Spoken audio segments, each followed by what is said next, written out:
नमस्कार. छायाज रेसिपीजमध्ये आज आपण 1 कप पोह्यांपासून खूपच मस्त कुरकुरीत अशी नाश्त्याची रेसिपी बनवूया. तर इथे मी 1 कप पोहे घेतलेत. जाड किंवा पातळ कोणतेही पोहे तुम्ही इथे घेऊ शकता. पोह्यांमध्ये भरपूर पाणी घालायचं आहे आणि पोहे 2 ते 3 वेळा असे स्वच्छ धुवून घ्यायचे. यानंतर याच्यातलं सगळं पाणी काढून टाकायचं आहे. इथे आता पोहे मी असे चाळणीमध्ये काढून घेतलेत. असेच आता 5 मिनटं हे बाजूला ठेवून देऊया, म्हणजे पोहे सॉफ्ट होतील आणि पूर्ण ड्रायसुद्धा होतील. इथे आता मी कोबी घेतला आहे. साधारण पाव किलोच्या अर्धा इतका कोबी आहे. हा असा मोठे तुकडे करून घेतला आहे. आता हा मिक्सरमध्ये मी बारीक करून घेणार आहे.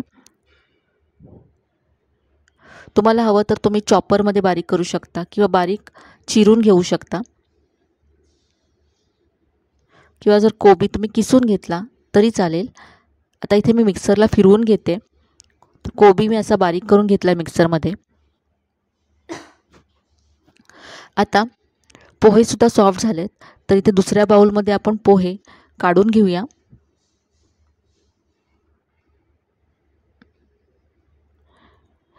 यामध्ये आता हा कोबी काढून घ्यायचा आहे.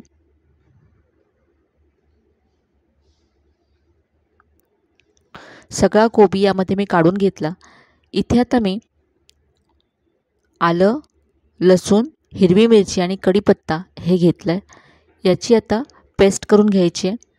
तर हे मी असं बारीक करून घेतलं आहे. हे सगळं यामध्ये काढून घ्यायचं आहे. साधारण अर्धा इंच आलं, 4 ते 5 लसणाच्या पाकळ्या, 2 हिरव्या मिरच्या आणि 4 ते 5 कढीपत्त्याची पानं मी घेतली होती. यानंतर यामध्ये बारीक चिरलेला कांदा घालायचा आहे. यानंतर मी इथे गाजर किसून घेतलं आहे, ते यामध्ये घालायचं आहे.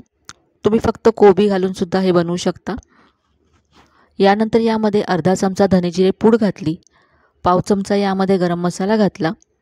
यानंतर यामध्ये चवीप्रमाणे लाल तिखट घालायचं आहे. यामध्ये आपण हिरव्या मिरच्यासुद्धा घातल्यात, त्यामुळे लाल तिखट तुमच्या चवीप्रमाणे कमी जास्त घाला. यानंतर इथे चवीप्रमाणे मीठ घातलं. आता हे सगळं आपल्याला मिक्स करून घ्यायचं आहे. कोबीमध्ये भरपूर प्रमाणामध्ये पाणी असतं, त्याबरोबरच यामध्ये आपण कांदासुद्धा घातला आहे. पोहेसुद्धा ओलसर आहेत, त्यामुळे हे सगळं असं भरपूर ओलसर झालं आहे. कोबीला पाणी सुटलं आहे. यामध्ये बारीक चिरलेली कोथिंबीर घालायची आहे. इथे आता मी 4 ते 5 चमचे बेसन घेतलं आहे.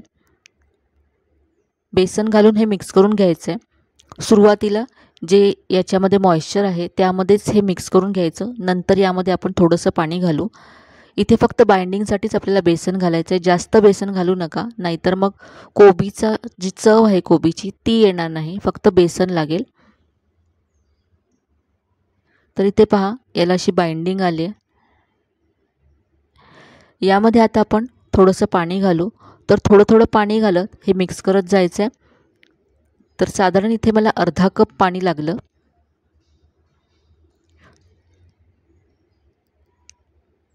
खूपच कमी साहित्यामध्ये होणारी मस्त अशी रेसिपी आहे.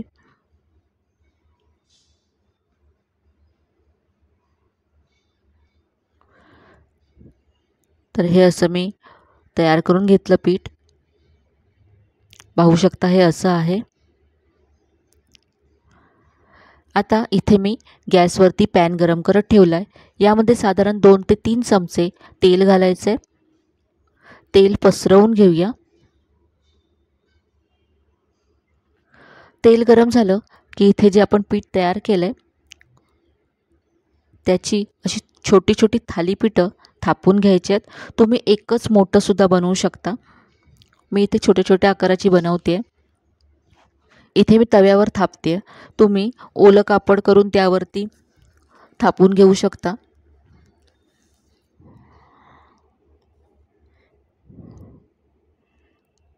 पॅनमध्ये जर तुम्हाला जमत नसेल तर तुम्ही हे हातावरती थापून घ्या. तर इथे पहा, एक मी असं हातावरती थापून घेते.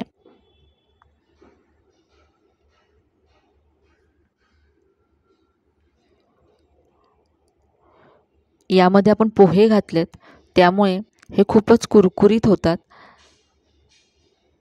आणि हे पातळ करायचं म्हणजे छान क्रिस्पी होतं. थोडंसं आणखी पसरवून घेतलं मी याला. आता एका बाजूने आपण याला भाजून घेऊया. एका बाजूने भाजून झाल्यावर आपण उलटून घेऊ.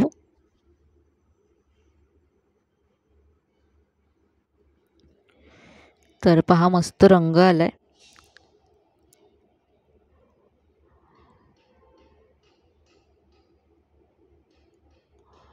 पाहू शकता अगदी मस्त असं हे फ्राय झालंय.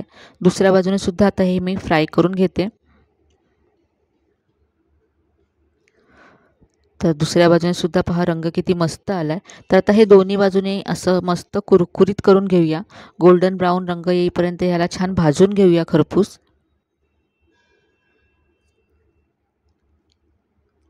तर इथे पाहू शकता हे मस्त असं कुरकुरीत झालंय. काढून घेऊया आपण.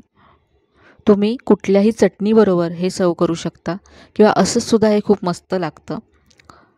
इथे मी टोमॅटो केचप बरोबर सर्व केलं आहे. असे छोटे छोटे हे थालीपीठ तुम्ही बनवून घेऊ शकता. खूपच मस्त होतात. घरच्या साहित्यामध्ये सहज अगदी झटपट होणारी रेसिपी आहे. तुम्हाला नाश्त्यासाठी काय बनवायचं कळत नसेल तर तुम्ही अगदी 10 मिनिटामध्ये ही रेसिपी तयार करू शकता. मुलांच्या टिफिनसाठी सुद्धा अगदी फटाफट होणारी आणि चवदार अशी रेसिपी आहे.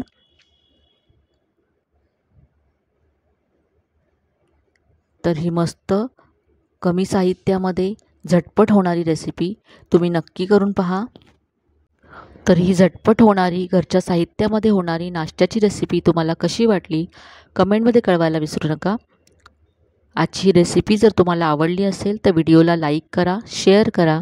चॅनलला अजून सबस्क्राईब केलं नसेल तर नक्की सबस्क्राईब करा. चला तर मग पुन्हा भेटूया अशा छान छान आणि नवीन नवीन रेसिपीसह. तोपर्यंत धन्यवाद.